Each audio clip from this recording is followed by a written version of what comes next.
नमस्कार मित्रों, मैं पंडित मोहित दवे आपके अपने YouTube चैनल श्री ज्योतिषालय में आपका स्वागत करता हूं। जैसा कि हमने इससे पहले के वीडियो में आपको बताया था कि हम आपके लिए एक विद्यार्थी सीरीज, छात्रों के लिए उपयोगी होने वाली विद्यार्थी सीरीज लेकर आ रहे हैं। उसी सीरीज में आगे बढ़ते हुए आज हम सीरीज के प्रथम भाग और इस प्रथम भाग में हम चर्चा करेंगे विद्यार्थियों में बढ़ रहे तनाव और डिप्रेशन के ऊपर। तो आइए हम जानते हैं कि इस तनाव और डिप्रेशन के कारण क्या है। छात्रों में महत्वाकांक्षा की अधिकता होना डिप्रेशन का बहुत बड़ा कारण है।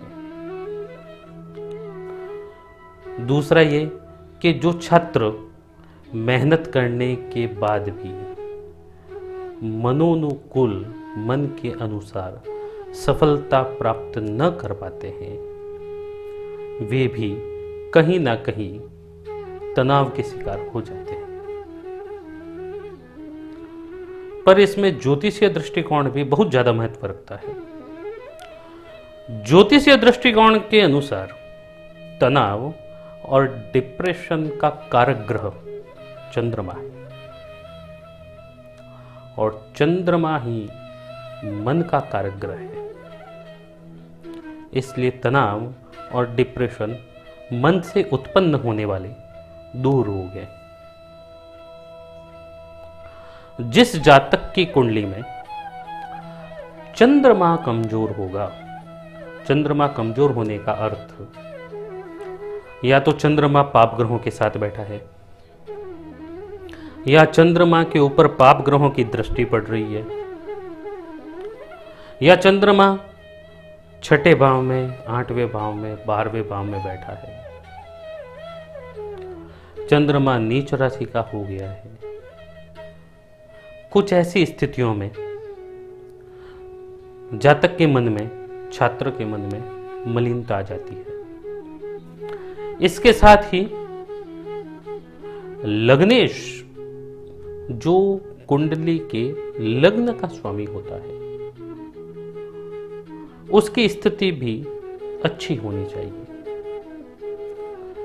यदि चंद्रमा और लग्न के स्वामी की स्थिति अच्छी है तो वो व्यक्ति डिप्रेशन का शिकार नहीं होगा।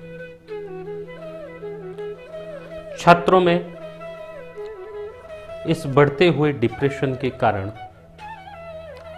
कई छात्र आत्महत्या तक के प्रयास कर बैठते हैं,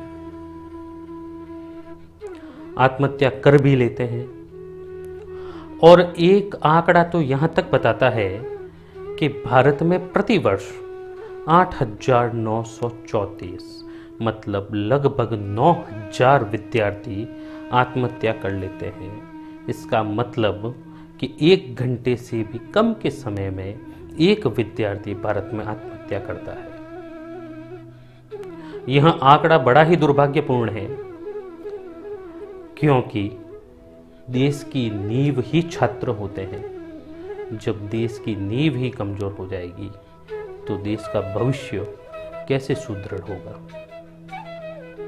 इसलिए छात्रों में तनाव की कमी हो, छात्र डिप्रेशन मुक्त हो,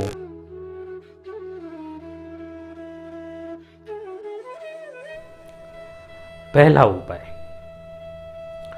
जिस व्यक्ति में तनाव की अधिकता होती है उसको बहुत ज्यादा पानी पीना चाहिए। पानी तनाव और तनाव से आने वाले आवेग को कम करता है। जिस समय भी आपको अत्यधिक गुस्सा आने लगे तब आप खूब पानी पिए, उस गुस्से का आवेग स्वतः ही कम हो जाएगा। दूसरा ये कि आप चंद्रमा की प्रशंसा करें। अब ये कैसे करनी है? शाम के समय, रात के समय आप अपनी छत पर, बालकनी में या बाहर रोड पर, गार्डन पर चले जाएं।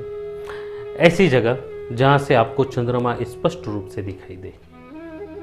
आप बाहर निकलकर चंद्रमा को निहारें, उसकी तरफ देखें और चंद्रमा की प्रशंसा करें।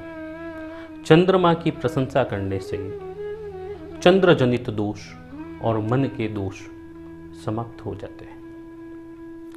तीसरा उपाय, आप जब भी घर से निकलें तब अपनी जेब में कुछ चॉकलेट्स रखें, टॉफ़ी रखें और रास्ते में मिलने वाले छोटे बच्चों को आप वो टॉफ़ी दें। उस टॉफ़ी के खाने से बच्चों के मन में जो प्रसन्नता आएगी वो आपके कई प्रकार के तनावों को दूर कर देगी। यदि चंद्रमा की समस्या बहुत ज़्यादा हो तो आप मोती भी धारण कर सकते हैं। इसके साथ ही आप किसी अच्छे पंडित से संपर्क करके रुद्राभिषेक, साल में एक बार रुद्राभिषेक अवश्य करवाएं। भगवान शिव के अभिषेक करने से चंद्रमा जनित सारे दोष समाप्त हो जाते हैं। और चंद्रमा के जाप करवाकर आप उसका हवन भी करवा सकते हैं। इन सब उपायों से आपको निश्चित ही लाभ होगा और मैं आशा करता हूँ कि आप और इस देश का भविष्य मतलब छात्र तनाव मुक्त, डिप्रेशन मुक्त हो और देश की उन्नति करें। इन्हीं शब्दों के साथ धन्यवाद।